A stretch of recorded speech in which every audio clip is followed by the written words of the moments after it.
अब हम डिस्कस कर लेते हैं थोड़े हायर ऑर्गेनिज्म जिनमें फिशेस हैं। फिशेस जब सांस लेती है तो उनके पास स्पेशलाइज्ड ऑर्गन होते हैं जिसको हम गिल्स कहते हैं। अगर आपको पानी में मछलियाँ तैरती हुई नजर आए तो आपको नजर आता है कि उनकी जो यहाँ पे इनके हेड और ट्रंक के बीच में जो होता है गर्दन के पास उनकी एक ओपनिंग होती है जो कि कॉन्टिन्यूसली इस तरह से फ्लैपिंग मोशन परफॉर्म कर रही होती है। ये बेसिकली गिल्स होते हैं जिनके जरिए जो होता है वो पानी जिनके अंदर से गुजरता है और उस पानी से जो होता है वो ऑक्सीजन उनकी बॉडी के अंदर जो होता है वो एंटर हो रही होती है। अगर मैं गिल्स के स्ट्रक्चर की बात करूँ तो हर मछली के पास 4 से लेकर 5 पेयर्स जो होते हैं वो गिल्स के होते हैं और ये जो गिल्स होते हैं ये आपको उनकी बॉडी के अंदर जो होता है क्लियरली विजिबल होते हैं with the help of gill slits.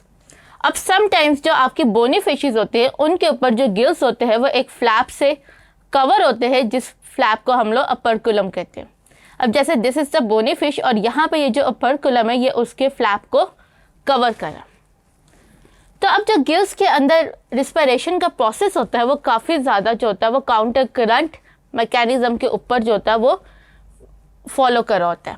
For example जैसे अगर जो माउथ के ज़रिए जो होता है वो पानी अंदर आता है और वहाँ से जो होता है वो गिल्स से निकलता है।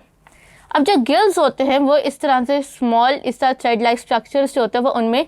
डिवाइडेड होता है और अगर मैं इसको फर्दर क्लोज करके देखूं तो वो उनमें जो होता है वो एक स्मॉल स्ट्रक्चर होता है पेपर लाइक थिन होता है यानी कि ये कागज़ की तरह जो होता है ये थिन होता है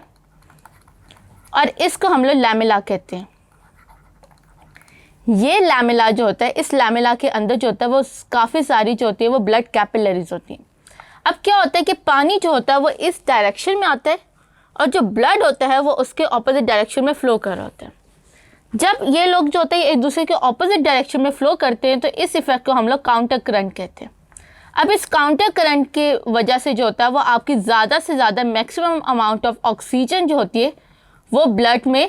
ट्रांसपोर्ट होती है, यानी पानी के अंदर जितनी भी ऑक्सीजन होती है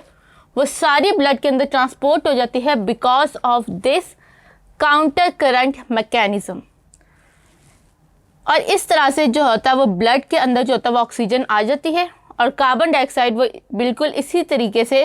जो होता है वो वापस पानी के अंदर चली जाती है और पानी से जो होता है वो इनके इस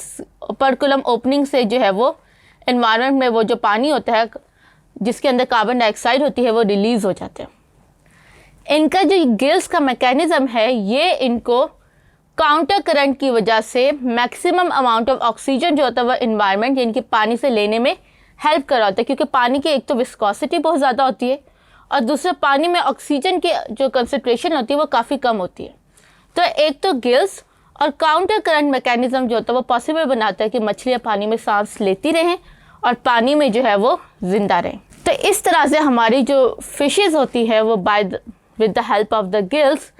इन्वायरमेंट पे जो होता है वो सर्वाइव कर रही होती है।